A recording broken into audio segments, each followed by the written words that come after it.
What you're going to realize pretty quickly is that if you have a high need for security and or privacy, that this can be somewhat incompatible with things being quick and easy if you try to do it all within the same environment or operating system. So what I'm talking about here is security domains in isolation and having different security domains in isolation. Sadly, it can be very difficult to get the operating system that you use for daily use to be highly secure and to maintain privacy, plus be fast enough for applications that you might want to run and for it to be easy to use. So, if you want to use games, then if you've got full disk encryption, it's going to slow it down as an example. Which is why for everyday use, you might have a low security and or privacy domain.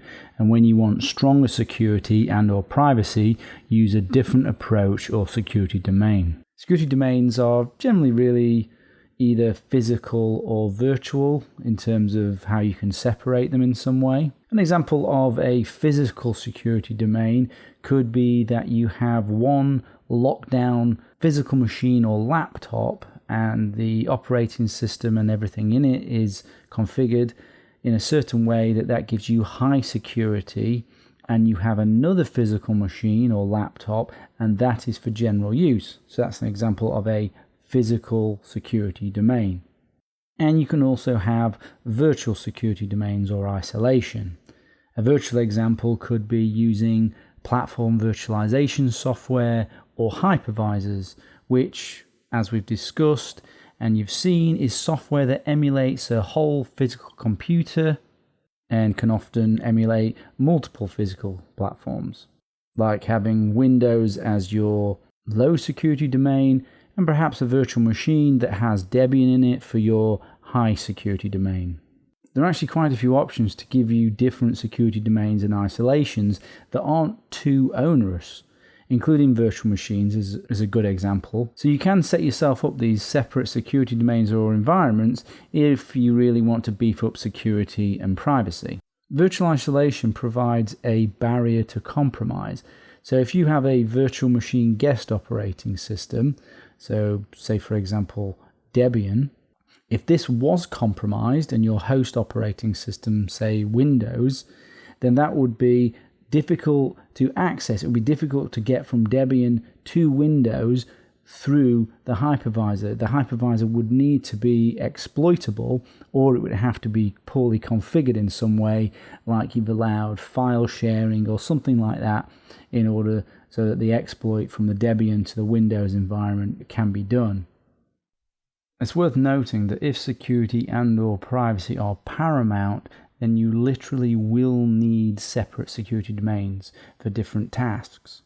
Not necessarily physical, but at least virtual. The level of security you need to maintain high privacy isn't practical for day-to-day use of the internet.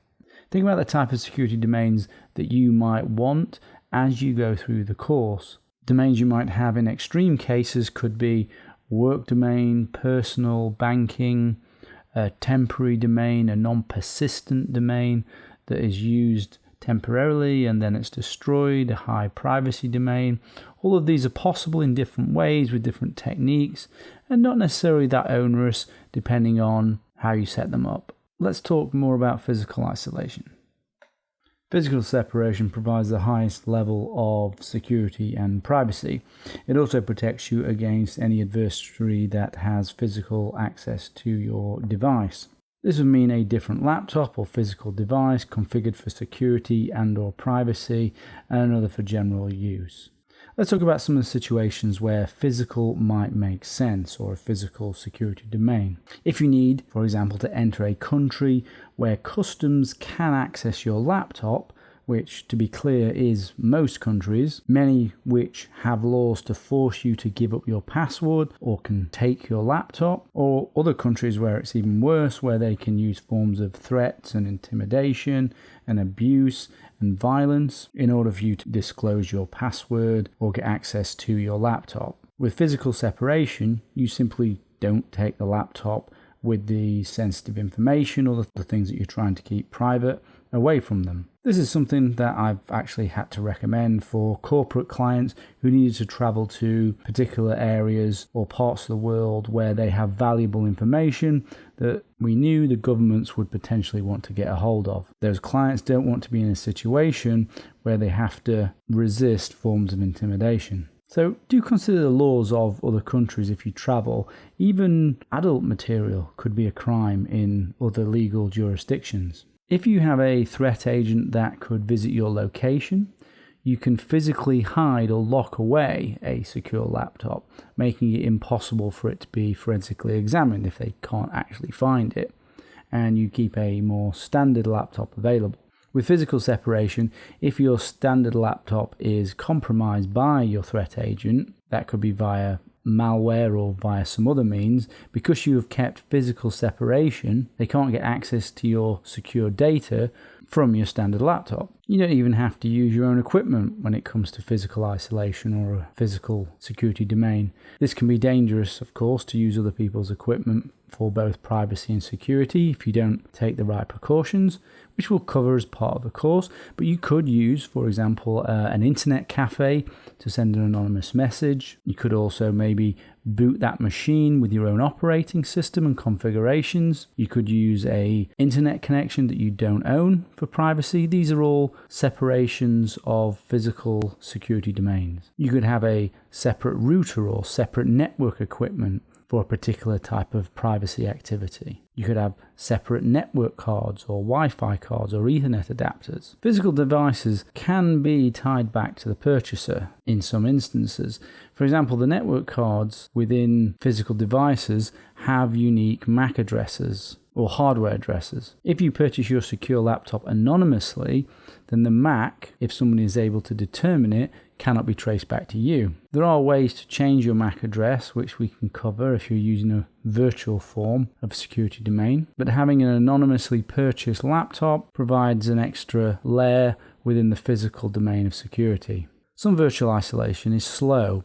For example, using virtual machines or hidden operating systems, and having a separate machine for speed and usability might be needed. There are quite a few disadvantages though to having physical separation. It means that you have to have another machine, or multiple machines if you want different security domains, which is cumbersome, it's expensive, and it can just generally be annoying and just inconvenient for your situation. Transferring data between physical machines really breaks physical isolation, and it breaks those separate security domains, so it's hard to transfer data securely. Physically separate machines are also just as vulnerable to attack, even though they're in separate domains. So just having a separate machine is no good, it has to be secure as well. The more domains you have, or the more machines you have, you end up having to keep them all up to date, and you have to keep them all secure. And also, malware has been known to bridge physical devices called the air gap, and that has been demonstrated, which we will discuss more about. So there are some cases for physical separation and physical security domains, and this is something that would be unique to your situation as to whether or not you think you need a physical security domain. Let's talk about some of the virtual ways you can create separate security domains in isolation. First point worth making is that virtual separation, the technology used to create the virtualization, can be attacked in an attempt to bypass the one security domain and get into the other. To create separate domains, you could do things like dual booting. You can use platform virtualization software and hypervisors, the likes of VMware, VirtualBox, Vagrant, Hyper-V, VPC. There's also kernel virtual machine, there's jails or BSD jails, zones, Linux containers, Docker. You can also have hidden operating systems. Veracrypt and TrueCrypt provide that functionality. You can have separate hard drive partitions that are encrypted and hidden. You can have things like sandboxes. You can have portable apps. You can have non-persistent operating systems like Tails, Knoppix, Puppy Linux, John Doe Live, TinyCore Linux. You can have bootable USBs. You can have operating systems that are dedicated to isolation and separation, like Qubes, which is a very good operating system. So there are lots of ways to create security domains through isolation and separation, and the useful ones we'll be covering throughout the course.